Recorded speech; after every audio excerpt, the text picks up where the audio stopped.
m'entendez tous? Donc je vais vous parler de Poutine et des lois de la gravité. Je parlerai également de la loi de Moore. Mais j'expliquerai donc, vous comprendrez.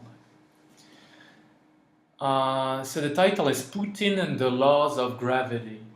It's an article from the New York Times by Thomas Friedman. And I'm going to start. One thing I learned covering the Middle East for many years is that there is what is called the morning after. And there is what is called the morning after the morning after. But never confuse the two. The morning after a big event is when fools rush in to declare that someone's victory or defeat in a single battle has changed everything forever. However, the morning after is when the laws of gravity start to apply themselves. And then things often don't look as good or as bad as you thought. And that brings me to Vladimir Putin's annexation of Crimea. The morning after, he was the hero of Russia. Some stupid commentators here in the US even expressed the wish that we had such a decisive leader. Well, let's see what Putin looks like the morning after, let's say in 6 months. I'll make no predictions, but I will point out one thing. Putin is challenging 3 of the most powerful forces on the planet and doing it all at once. The first one is human nature. The second one is Mother Nature, and the third one is Moore's Law. Well, good luck with that. Putin's seizure of Crimea certainly underscores the power of geography in geopolitics. Russia is a continental country stretching across a huge landmass, but there are few natural barriers to protect it. Every Kremlin leader has been obsessed about protecting Russia's periphery from would-be invaders. Russia has legitimate security interests, but this Crimea episode is not about them. This recent Ukraine drama did not start with geography. It did not start with an outside power trying to get into Russia, even though Putin wants to pretend that it did. This story started with people inside Russia's orbit trying to get out. A large number of Ukrainians wanted to hitch their economic future to the European Union and not to Putin's Eurasian Union. In fact, this story was ignited by human nature. This episode started with the enduring quest by people to realize a better future for themselves and their kids. It was not about geopolitics or even nationalism. This is not an invasion story. This is an exodus story.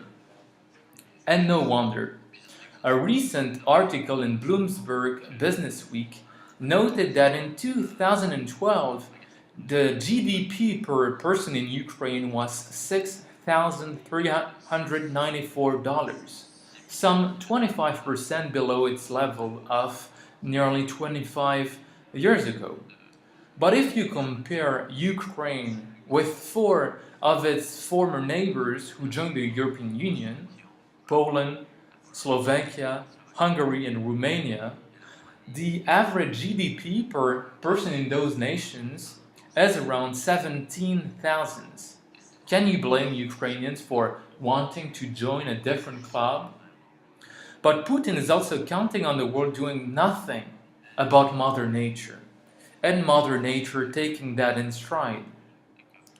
Some 70% of Russia's export are oil and gas, and they make up half of all state revenue.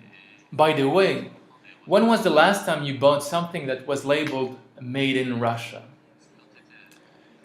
Putin has basically bet his country's economic presence and future on hydrocarbons, and this at a time when the chief economist of the International Energy Agency has declared that about 2/3 of all proven reserves of oil, gas, and coal will have to be left undeveloped if we are to achieve the goal of limiting global warming at 2 degrees Celsius since the Industrial Revolution. According to climate scientists, crossing that 2 degrees line will dramatically increase the likelihood of melting the Arctic, of dangerous sea level rises, of more disruptive superstorms, and of unmanageable climate change. One former oil minister once warned his OPEC colleagues, the Organization of Petroleum Export something colleagues, so this oil minister warned his colleagues something that Putin should remember. He said, the Stone Age didn't end because we ran out of stones. It ended because we invented bronze tools, which were more productive. The hydrocarbon age will also have to end with a lot of oil, coal, and gas left in the ground. Those will be replaced by cleaner forms of power generation, or Mother Nature will have her way with us. It seems that Putin is betting otherwise.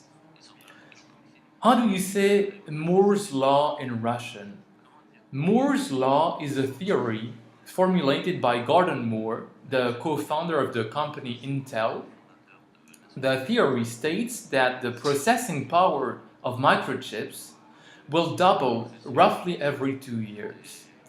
Anyone following the clean power industry today can tell you that there is something of a Moore's Law not work around solar power.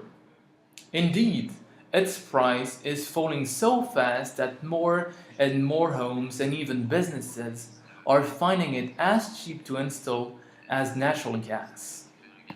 Wind is on a similar trajectory, as is energy efficiency.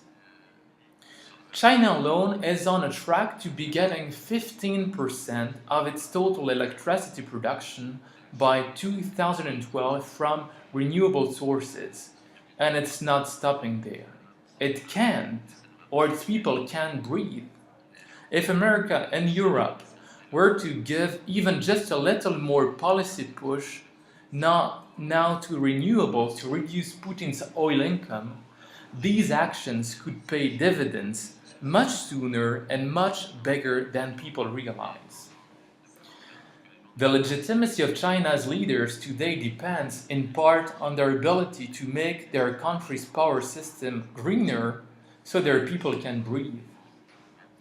However, Putin's legitimacy depends on keeping Russia and the world addicted to oil and gas.